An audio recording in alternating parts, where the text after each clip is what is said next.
Welcome back to Runecast, everybody. It's been a while since I uploaded a video, but I've been working very closely with Siren Tarot over the last few months.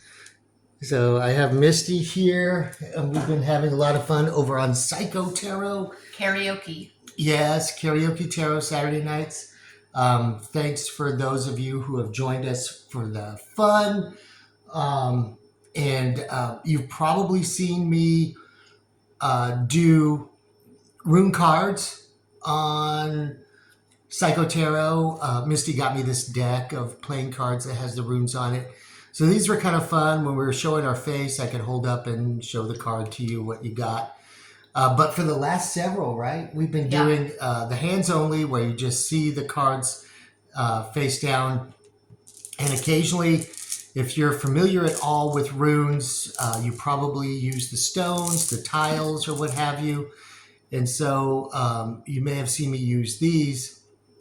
But more recently, I've been doing my preferred way of divination and rune casting, which is with the tynes and the staves. And last night I did one with these bones that I recently prepared. And the age-old saying, roll the bones or throw the bones, goes back to the earliest times of divination, probably, hundreds of thousands of years with our earliest ancestors who used bones to divine and get insight. And so, yes, last night I used a combination of tynes and bones, and I thought I'd just talk a little bit about where you find these, how you create them. So this is probably the oldest divination system. Oh yeah, definitely the bones. So they talk about it in this book, The Secret Games.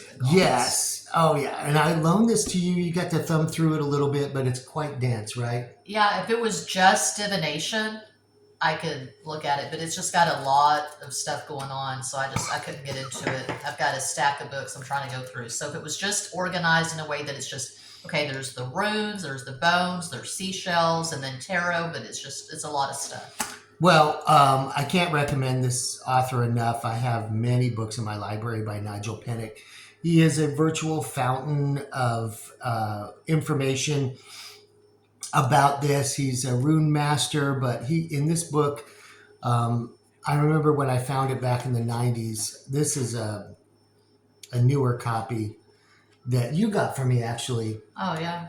And it does have illustrations. It does. And it just talks about divination in general, the secret games of the gods, and kind of the history of different forms of divination and what they, how they were done and how they were developed. There's the Ogham script from Ireland, which is very cool if any of you runesters know Ogham. Is there a section on tarot in here? Yes, there was. You had it. No, there was a section on astrology. And see, that's what I mean, because astrology is not divination, so I don't know. It kind of is, in a way. But anyhow, Secret Games of the Gods, if you're really into this kind of thing, you're going to love this book.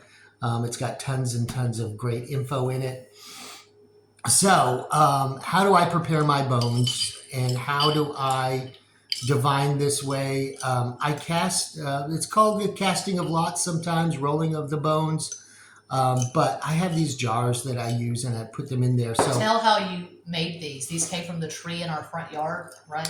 These ones, let me just spill them out here so you can take a look. This is my algae's jar from my runic apothecary. But you've got bones mixed with them. These are bones. I do. And so ideally, you want to pick your tynes and your staves from a fruit-bearing tree. These are from flowers that we got a while back, Misty. Oh, roses. Yeah. Whatever we got from Central Market. Yeah, so these stems were dried out. They were cut off the bottom of the flowers. You can see them here, but they work perfectly well. Those are the flowers, right? And then, of course, you see the bones. And then these other tynes right here are from the hackberry bush out in front of our house. So the way these work is you want to pick them, to where they have a decent length, and you always want to pick them to be as straight as possible.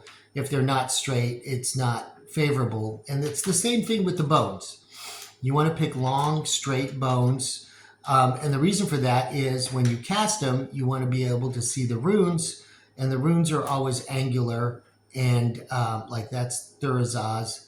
The runes Yeah, are there's no curve to the runes. right, so you got to pick them straight. That's why these flower stems worked really good, but you got to dry them out. And so what I do is I have a little incubator or womb that I use for my bones and tines. And what I do is I will fill them up with sage smoke. After I clean them and boil them, I will fill the jar up with sage smoke, and then I will seal it up for, several days. And then when you pull them out, if you're making staves, you want to load them with specific runic properties. But since these are just tines, the difference between staves and tines, okay? Tines are, this is what you're looking at. These are rune tines. They were just picked and plucked and picked for their properties, being straight and able to form the runic characters when you cast them. But then you would sage them and, throw runic power into them by meditating and calling out to the runes and the Norns. The Norns are the three witches of fate that weave the web of time. Sometimes they are depicted as spiders in a web, three old crones. If you're into Shakespeare, like Macbeth, right? Those are the witches of time. They go down through mythology for, thousands of years. But anyway, you load them and call them like that. If you're working with staves, that's different. Are the bone staves? No, these are tines. Or lots, as the Romans called them, the casting of lots. What is a stave? A stave would be like, say I was going to make this a stave. I would collect 24 of these and then individually load them with the power of each rune. So, for example, if this was going to be the Fehu stave, I would hold it, sage it, and I would load it with Fehu by chanting Fehu. And then you would mark it, designate it? Yes, and I would meditate on Fehu and load each individual one and mark it as each individual rune. It's the same when you get a generic set of stones or tiles. You don't want to cast virgin stones because you want to load them. And so for like this one example, I've had this set for probably 5 years, but 5 years ago, you got me this set. Yeah. And we loaded it, all 24 of them. When you pull out algies, you chant algies, you meditate on algies, what it means, the deities and properties of this rune. You get into the rune stream of each individual rune and you focus on it, you call it, you name it, and you load it. And so you would load each one of the staves just like you would do a bag of rune stones or tiles. So anyway, I did the same thing with the cards. When I got the deck of cards, I loaded each one with the energy of its rune, so that when I cast them, it has some runic stream energy loaded into it, so it knows what it must do. Does that make sense? Yes. Okay, so for the tines, which you've seen me most recently use, a hybrid of the hackberry bush and these bones. And you can collect these. It's best if you collect them from animals you've eaten or prepared. And Is that from our Thanksgiving turkey? These are from Thanksgiving and some chicken dinners that we had. So we, loaded, we had the animal. We appreciated that animal, and we did not let their bones go to waste. Yep. So anyway, like I was doing last night when we were doing Psycho Tarot, which if you haven't seen Psycho Tarot, it's very fun. Go on over there. I'll put a link in the description box. But once they have been saged and loaded, they are ready to go. And just like our ancestors from 10,000, 20,000 years ago, they cast lots like this. The shaman of the tribe would throw stuff down, and sometimes it would include shells, Yeah. beads, and other things. They all had their own methods. But, you know, in the last 2,000 to 3,000 years and going forward before the Catholic invasion of Western Europe, they would cast lots like this. And Tacitus, the Roman scribe, put this down in writing in the 90s AD. In the first century, he saw the tribal peoples of Europe performing this and getting insight into the future and the past. And so when you throw them down like this, you just look for the runes. Like, tell me what you see here, Misty. You see Fehu right there? Yeah. I see Othala. And you see Othala kind of forming right here. Also Tiwaz. You see Tiwaz right there? Yeah. There's the tip of the arrow, kind of like a bind rune going on here. Perthrow. I don't know the runes. I need to brush up. Laguz. So anyway, you just look for the formations of the runes. Like these straight sticks can form every rune in the alphabet. You know, you can have Raido if they fell like this. I'm going to check the oven for those seeds. You can have Yira if the sticks fell like this. But that's how you divine, and you use your inspiration as you see the runes as they form themselves here. You get to do your querence reading that way and understand the processes and the properties of all the runes. Like you can see a strong Ingas right there. It's kind of like, you know, the double X with the diamond in the middle here. But that's basically what I do when I'm casting lots, tynes, runes for you all over on Psycho Tarot.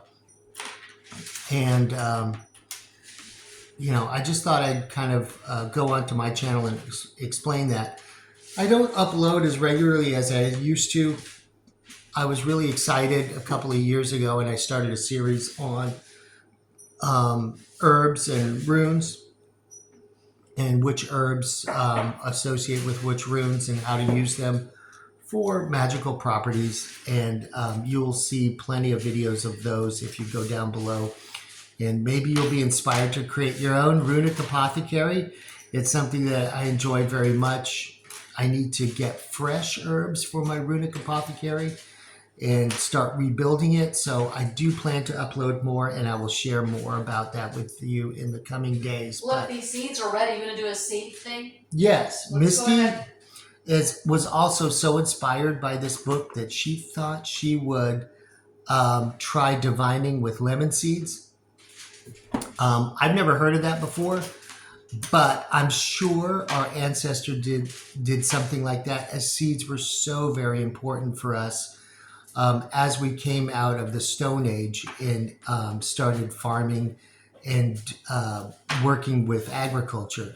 So I am quite certain that ancient shaman used seeds in divination. Well, it's lemon, apple, and I think maybe grapefruit. Oh my gosh. And it's great because the runes teach you that the fruit bearing, you know, the trees that bear fruit with things that we could actually consume and eat, that were a sustaining part of nature, were so very important to our indigenous ancestors. Well, let's just see how this goes. Okay, Misty, here she goes. And you inspired me to get this. This is Hugin. The raven. The Yes. raven. And he was connected with Augis. Odin. Odin. Yes.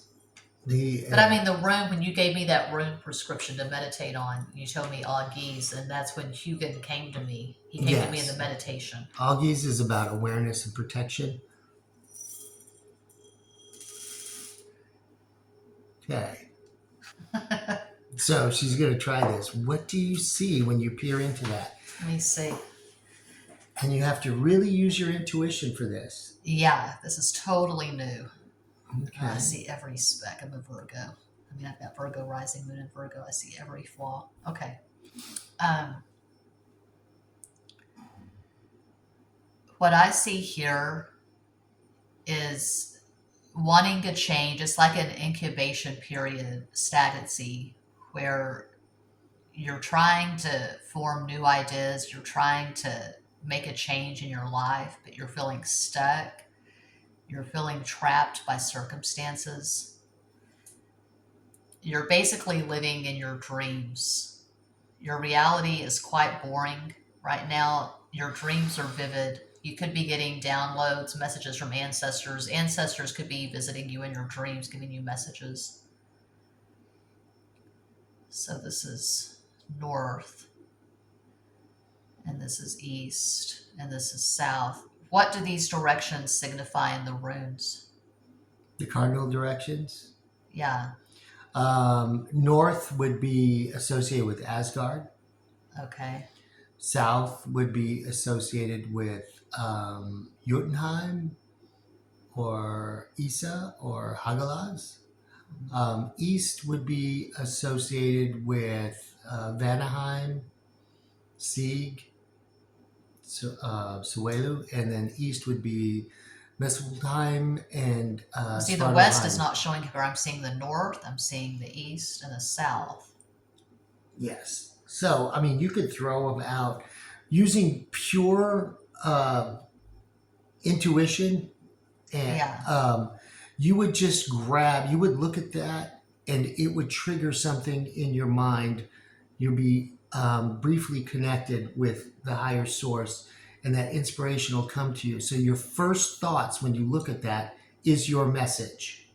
I'm seeing the heart. I'm seeing you being led by your intuition, your feminine energy, not the masculine, not logic, not reason. You're going down deep and you're connecting with your heart, your dreams, your intuition, your ancestors. You're feeling very blocked and perhaps powerless in the 3D.